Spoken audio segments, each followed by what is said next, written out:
पिछली वीडियो में हल्दी लगाने से गांड बरी तक की रस्म तो आपने देख ली। अब इसके पार्ट 2 वाली वीडियो में आपका स्वागत है। सारी रस्म खत्म होने के बाद हमारे समाज के द्वारा तूर और थाली पे जो परंपरागत नृत्य किया जाता है वो करने लग गए।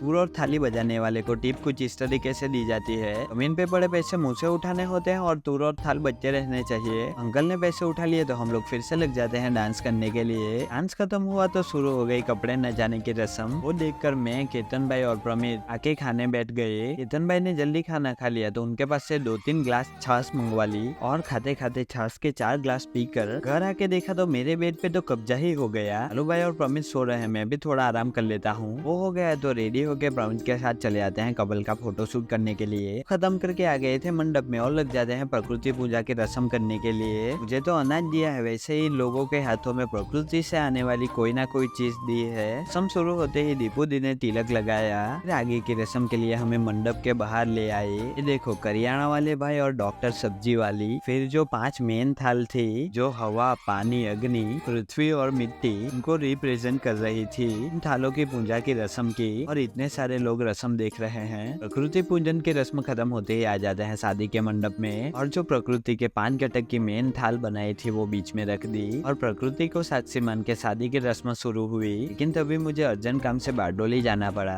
जल्दी से जल्दी काम निपटा के मैं वापस घर आ गया। आके देखा तो फेरे शुरू ही हुए थे। पहले 4 फेरों में यूवी भाई आगे थे और भाभी पीछे। बाकी के 3 फेरे में भाभी आगे और यूवी भाई पीछे। ये देखो शादी के थकान वाला फेस। इसमें करवाने वाले दादाजी थोड़े मजाकिया थे, बीच बीच में सबको हंसा भी दिया करते थे। फिर आई ये वाली रस्म जहाँ पे शादी के फेरे लिए वहाँ पे जो फूल पड़े थे वो दोनों को साथ में सफाई करनी है। इस रस्म का अर्थ ये है कि लाइफ टाइम तक एक दूसरे को हेल्प करनी है। बुरा भी इन लोगों के पास ही उठवाया। फिर आ जाते हैं गृह प्रवेश की रस्म पे। अलू भाई ने तो दरवाजे ही बंद कर दिए, 100 रुपए लेके ही माने। फिर पीछे चूल्हे के पास आ गए। हाँ, चूल्हा सलगाना रहता है लेकिन दिया ही जला दिया। यहाँ पे चावल अर्पण करते वक्त दादाजी ने कुछ बोला। फिर चूल्हे का आशीर्वाद लेते हुए इन लोगों के पास बुलवाया। हम दोनों साथ में खाना बना के खाएंगे। ये रस्म खत्म करके आगे आ गए। ये आखिरी रस्म है और देवर को करनी है। मैं हूँ ना सबसे छोटा प्यारा दुलारा लाडला देवर। मेरे लेते वक्त दोनों के रुमाल जो साथ में बांधे गए थे वो मुझे छोड़ने थे। मेरी बारी आई तो बैंक ही गायब हो गई। बैंकिया ने दीपू दी भागती हुए आई। उन्होंने पैसे दिए और वो पैसे भाभी ने मुझे दिए। इन दोनों के रुमाल मैंने अलग कर दिए और इस तरीके से शादी कंप्लीट हो गई। आज के लिए इतना ही, बाय। शादी कैसी लगी please let me know in the comments।